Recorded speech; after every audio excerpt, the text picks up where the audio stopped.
Salut tout le monde et bienvenue sur Geolab. Alors bienvenue sur cette nouvelle vidéo où nous allons parler de 7 petites astuces que vous devez connaître au fait lorsque vous utilisez le framework Laravel. Donc déjà, bref parenthèse, si c'est pour la première fois que tu accèdes à la vidéo, je t'invite directement à t'abonner ainsi qu'à activer la cloche de notification pour être informé dès que je poste une nouvelle vidéo. Je t'invite directement aussi à nous rejoindre directement sur Discord. Le lien il est en haut là, où je donne des formations avec la communauté, où il y a plusieurs personnes qui partagent au fait des expériences. Alors c'est parti, on peut commencer. Alors déjà, je tiens déjà à m'excuser parce qu'en réalité, ça fait très longtemps, disons un mois comme ça, j'ai plus fait de vidéos. En réalité, je travaillais sur une formation que je devais offrir à la communauté sur le framework Laravel et aussi sur le projet From Scratch. Donc, si vous ne vous rappelez pas aussi du projet From Scratch, je vous avais parlé de ça lors d'une vidéo, donc là, ça va défiler. Je vous invite quand même à aller voir. Et si vous êtes intéressé, directement nous rejoindre sur Discord, on pourra en discuter et je vais vous présenter tous les avantages. Donc, ça, c'était une parenthèse. Sans plus tarder, on peut passer maintenant à la vidéo. Alors cette vidéo essentiellement c'est basé au fait sur le fait de pratiquer du Laravel.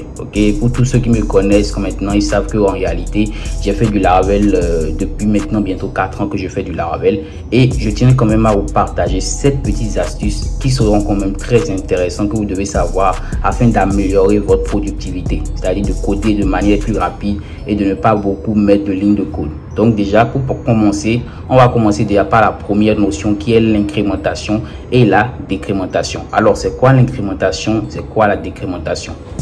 Alors là, je vais mettre ici au fait un schéma, je vais mettre un bout de code au fait qui va vous montrer un peu c'est quoi l'incrémentation.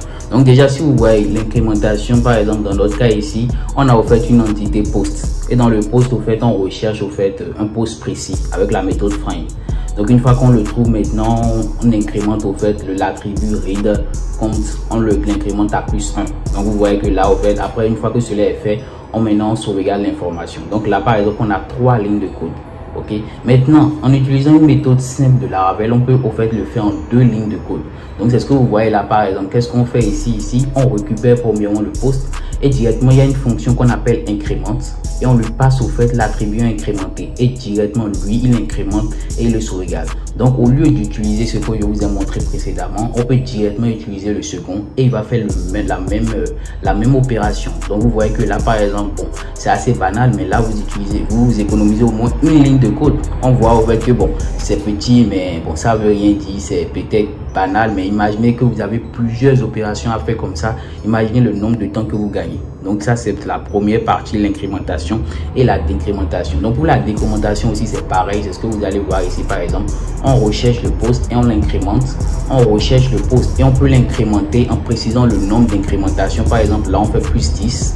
Et le dernier maintenant ici, on peut décrémenter. Donc ici, on recherche le post et directement, on fait de la décrémentation. Donc vous voyez que là, par exemple, on a une seule ligne de code qui fait au fait la même chose. Donc pour l'incrémentation, on avait 2 lignes de code précédemment. Maintenant, pour ça, on a encore une seule ligne de code qui va permettre d'incrémenter et directement de sauvegarder. Et la même chose pour la décrémentation. Donc vous voyez que c'est quand même des fonctions assez magiques qui nous permettent de pouvoir rapidement exceller dans le code au fait, sans besoin de taper des lignes de code qui font la même chose. Ça, c'était le premier astuce à savoir. Passons au deuxième. Alors le deuxième, c'est le inks ou le or méthode. Qu'est-ce que cela veut dire, le inks ou le or méthode? Si je prends par exemple, le schéma va toujours se mettre là, donc ici on voit qu'on cherche au fait un utilisateur précis, et si on ne trouve pas l'utilisateur ici, on envoie une erreur 404. Ça c'est ce qui a été fait de manière simple pour un débutant qui code au fait avec Laravel. Maintenant, de manière plus simple et en économisant toujours des lignes de code, vous allez voir que ici il y a une méthode qu'on appelle find or fail. Donc cette méthode au fait va chercher l'utilisateur. S'il ne le trouve pas directement, il va renvoyer une erreur 404. Donc là en fait on le fait en une seule ligne de code et on économise plus de 4 ou 5 lignes de code. Donc déjà le find or fail fait la même chose que ce que vous allez faire en haut. Donc vous devez utiliser le find or fail quand même pour économiser des lignes de code. Donc voilà un peu l'utilisateur du find or fail. On passe au deuxième exemple, toujours dans le cas de find or fail. On a aussi la partie first or create. Donc c'est que je mets toujours là. Vous allez voir que ici on recherche un utilisateur précis. Si on ne trouve pas l'utilisateur, on crée l'utilisateur dans la base de données avec le nouveau mail qu'on a reçu. Donc ça par exemple, on a 1, 2, 3, 4, 5, 6 lignes de code là qu'on a pris pour écrire cela. Mais avec la méthode first or create, ça veut dire quoi? Ça veut dire qu'en réalité, en première partie, il va rechercher l'utilisateur ayant le mail qu'on lui a passé. S'il ne trouve pas, au fait, l'utilisateur, directement, il le crée. Donc, on le fait en une seule ligne de code. Et là, on économise plus de 6 lignes de code. Donc, vous voyez un peu la différence déjà pour la partie X ou Y. Donc, voilà la deuxième astuce que vous devez savoir. Alors, la quatrième, au fait, astuce consiste à parler, au fait, maintenant des relations. Ok, donc si vous avez l'habitude d'utiliser les relations Laravel, que ce soit, au fait, les relations 1 à 1, c'est-à-dire 1 à 1, 1 à plusieurs, plusieurs à plusieurs, c'est-à-dire as many, belong to, au fait, vous avez, au fait, remarqué qu'on peut, au fait, récupérer des informations précises. Donc, par exemple, dans ce qui va défiler là, vous voyez qu'il y a une requête, au fait, qui nous permet de récupérer la liste de tous les utilisateurs. Donc là, une fois qu'on récupère la liste des utilisateurs, on peut maintenant, avec ce qu'on vient de faire, pouvoir enchaîner d'autres opérations. C'est-à-dire, par exemple, dans ce que je balance là, on peut au fait récupérer la liste des utilisateurs ayant approuvé une action et on peut au fait classer la liste récupérée au fait par mail, ok, par au fait l'information mail de chaque utilisateur. Donc, à une condition, c'est-à-dire à une relation, on peut enchaîner au fait d'autres conditions. Donc ici par exemple, c'est là au fait vous voyez le nom de la fonction, ils ont mis approved user, c'est-à-dire ça nous permet au fait de récupérer la liste de tous les utilisateurs ayant approuvé une action et après on les ordonne au fait par mail. Donc on peut enchaîner directement au lieu de se mettre au fait à écrire plusieurs requêtes en même temps. On peut enchaîner une liste de requêtes comme ceci à l'intérieur et on a notre information filtrée. Donc vous voyez un peu l'intérêt de pouvoir le faire. Okay, donc voilà un peu la quatrième astuce très importante qu'il faut connaître quand même pour pouvoir au fait pouvoir rapidement au fait coder en Laravel. Passons maintenant au cinquième. Alors le cinquième ici, je viens toujours là. Le cinquième consiste à parler maintenant de la partie feign. Feign c'est quoi? Je pense que tous ceux qui utilisent Laravel ont utilisé la fonction feign qui vous permet au fait de chercher une information précise dans une entité. Donc par exemple dans ce qui est là, on recherche au fait l'utilisateur ayant l'ID 1. Donc c'est ce qu'on cherche là en mettant $user égale à user 2.2.find en parenthèse 1. On recherche au fait un utilisateur qui a son identifiant qui est 1. Donc ici, on peut encore aller encore plus en profondeur. Donc ici, on suppose qu'on veut rechercher une liste d'utilisateurs en connaissant bien leur ID. Et c'est ce qui est là. C'est-à-dire dans le find, on peut passer au fait un tableau d'informations et lui va nous rechercher toutes les informations liées au fait à ce qu'on a passé dans le tableau. Donc ici, dans notre cas, par exemple, on met user 2.2.find et ici on met 1, 2 et 3. Ça veut dire qu'on cherche au fait les utilisateurs qui ont l'ID 1, l'ID 2 et l'ID 3. Donc en réalité, cette fonction, si vous avez bien compris, elle va parcourir le tableau et elle va au fait ressortir tous les utilisateurs ayant des identifiants qu'on a passé là.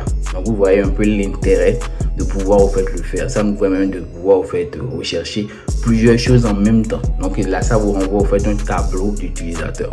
Alors passons maintenant au sixième astuce très importante qu'il faut connaître lorsque vous utilisez du Laravel. Donc ici, ça va parler de la méthode where_inks. Alors where_inks en réalité, si je prends ce qui se balance sur l'écran, ici dans la première requête, on recherche au fait les utilisateurs qui ont approuvé une action, ok, et on récupère cela sous forme de JSON. Donc le -get permet de renvoyer ça sous forme d'objet, simplement.